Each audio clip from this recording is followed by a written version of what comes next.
चलू सखी हिल मिल जनक के आंगन।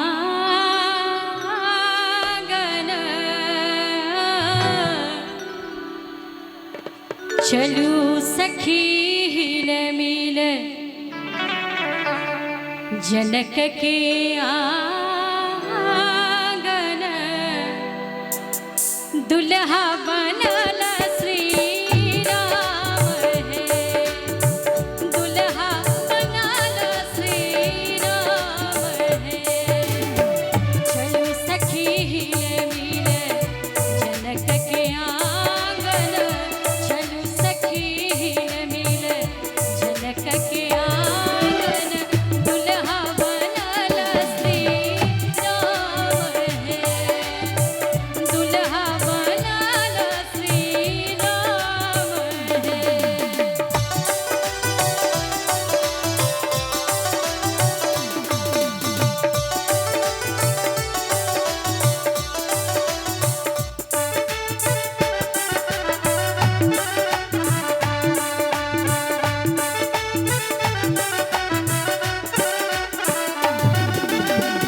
दूही की सोर बीच आला वशिष्ठ गुरु। एक गुण एक छठी श्याम है।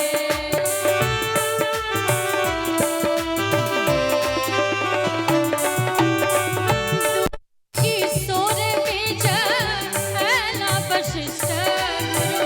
एक गुण एक छठी श्याम है।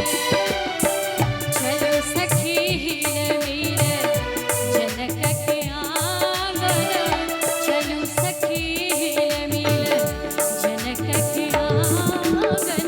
दुल्हा बनल श्री राम है, दुल्हा बनल श्री राम है।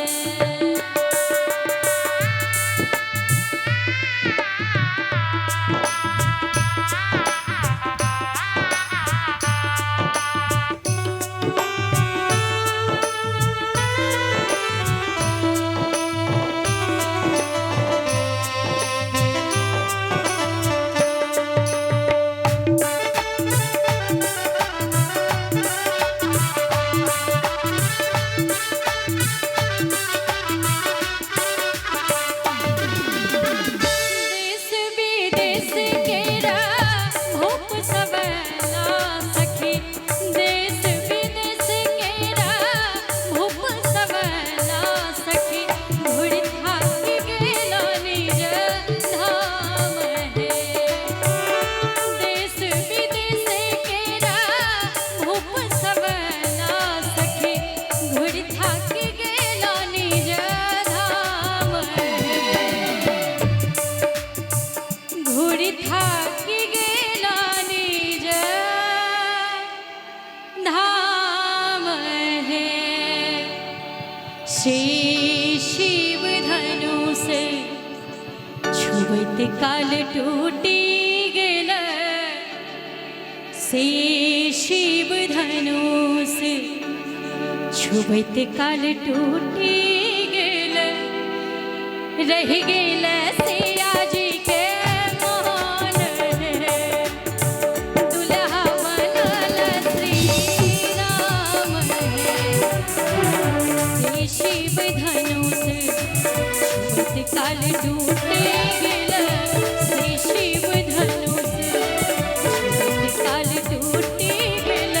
रह गेल सिया जी के मान है। रह गेल सिया जी के मान है।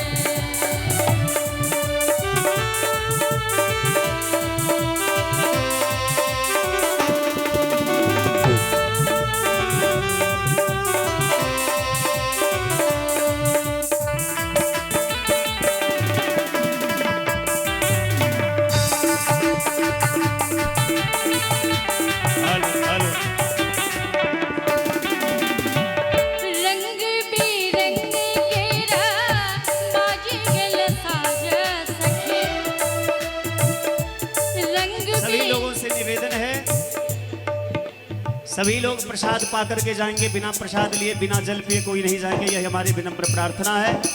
सभी लोग प्रसाद पा करके जाएंगे।